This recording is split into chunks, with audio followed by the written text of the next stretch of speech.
నమస్తే అండి, నేను అపర్ణ. భారతీయ సంస్కృతికి స్వాగతం. తిరుప్పావై 26వ పాసురం.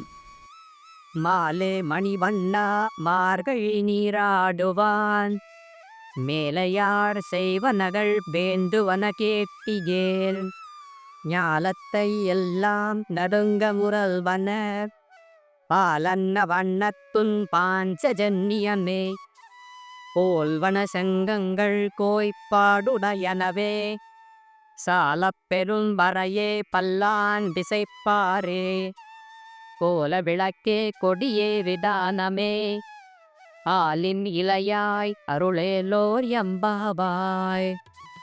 ఈ పాసురంలో గోదాదేవి నోముకి అవసరమైన ఉపకరణాల గురించి వివరిస్తోంది. తన కృష్ణానుభవ సంపూర్ణతకై మంగళాశాసనం చేయడానికి పాంచజన్యము, అతని శ్రీముఖాన్ని స్పష్టంగా చూడడానికి దీపము, దివ్య పతాకము, పందిరి మొదలైన ఉపకరణాలను కోరుతోంది. ఆశ్రిత వ్యామోహం కలవాడా, ఇంద్రనీలమణిని పోలిన కాంతి స్వభావం కలవాడా, అఘటిత ఘటనా సామర్థ్యంచే చిన్న మర్రి ఆకులపై ఆదమరిచి నిద్రించేవాడా, మేము మార్గశిర మాస వ్రతం చేయాలనుకుంటున్నాము. అందుకే కావలసిన వాటి కోసం నీ వద్దకు వచ్చాము. ఈ స్నాన వ్రతాన్ని మా పూర్వులు శిష్యులు ఆచరించారు. నీవు విన్నచో దానికి కావలసిన పరికరాలను తెలియచేస్తాం.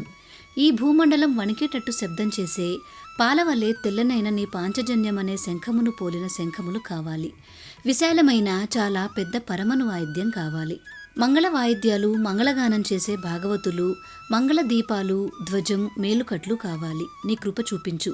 లోకాలన్నిటినీ నీ చిరుబొజ్జలో దాచుకొని ఒక లేత మర్రి ఆకు మీద పవళించిన నీకు చేతకానిదేమున్నది స్వామి?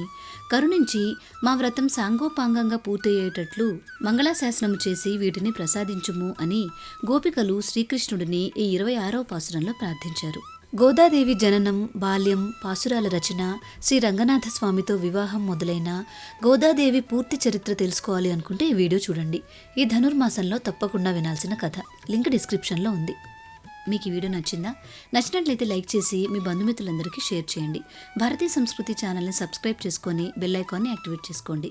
తిరిగి రేపటి రోజు పాసురంలో మళ్ళీ కలుసుకుందాం. నమస్కారం.